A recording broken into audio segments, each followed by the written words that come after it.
Bonjour tout le monde, nous sommes le 10 juillet et demain je récolte le gremiel. Gremiel, c'est quoi? C'est le miel de ces chères petites abeilles, un miel 100% urbain, produit au milieu de tous ces immeubles qui nous entourent là, coincés dans un coin de maison, dans l'angle d'un mur. Sur les 4 ruches que vous voyez là, il n'y en a que 2 qui ont des hausses. Les 2 autres, les 2 petites, elles servent de ruches d'élevage et je les ai utilisées pour partager mes essaims. Donc leur boulot cette année, c'est pas de produire du miel, mais c'est de faire une reine et son essaim prêt pour l'an prochain. Donc demain, on ne récupérera que les 3 hausses que vous voyez là, 2 sur la ruche de droite et 1 sur la ruche de gauche. Et pour récupérer les ruches sans abeilles, on va mettre ce soir un chasse-abeilles.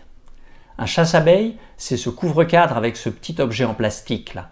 Une face ira contre le couvain, contre la ruche principale, l'autre du côté des hausses. Et les abeilles qui sont dans les hausses pendant la nuit vont redescendre faire dodo avec tout le reste de la famille. Et cette pièce-là, ce chasse-abeilles, c'est un peu comme une nasse à poissons. Ça les laisse passer facilement dans un sens, mais elles ont beaucoup de mal à rentrer en sens inverse. Donc demain matin, normalement, les hausses seront vides d'abeilles. Je les prendrai et je les emmènerai à la miellerie. Ce soir, je pose les chasse-abeilles.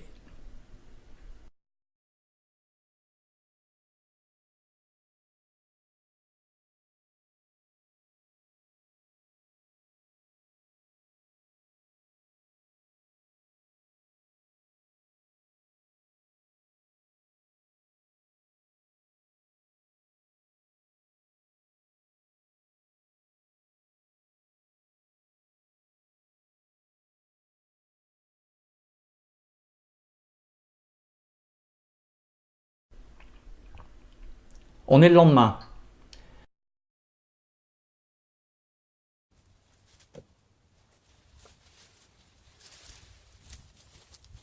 Et visiblement, ça n'a pas marché comme prévu. La première hausse est pleine d'abeilles. Je tente un coup de souffleur pour les évacuer. C'est brutal et en plus pas très efficace dans mon cas. Alors, seule solution, la brosse à abeilles pour nettoyer chaque cadre sur chaque côté avant de les mettre à l'abri. Même processus pour les autres hausses. Là aussi, les chasse-abeilles n'ont pas fonctionné. Allez savoir pourquoi.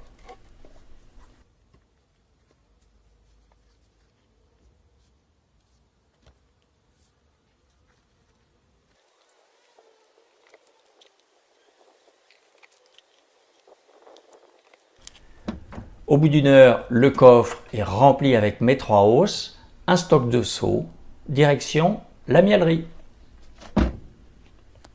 Là, on commence par désoperculer chaque rayon au-dessus d'un bac à désoperculer, qui va bien sûr récupérer la cire d'opercule.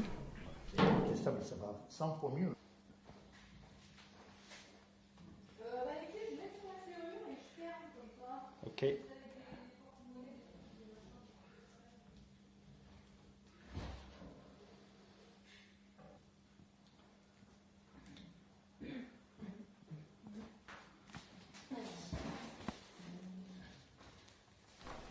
Puis, on place les cadres dans l'extracteur. Donc, une fois qu'on a fait ça, Tu décroches la fistoche.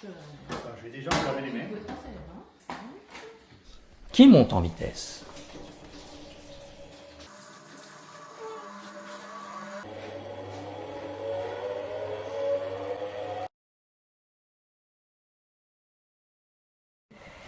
Ah oui, parce que c'est ça, mais là, ils ont couché. Donc, Changement de sens de rotation au bout d'1 minute ou 2.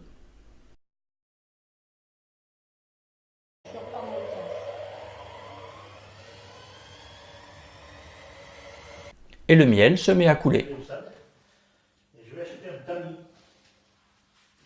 Comme ça, je vais poser tout ça sur le tamis.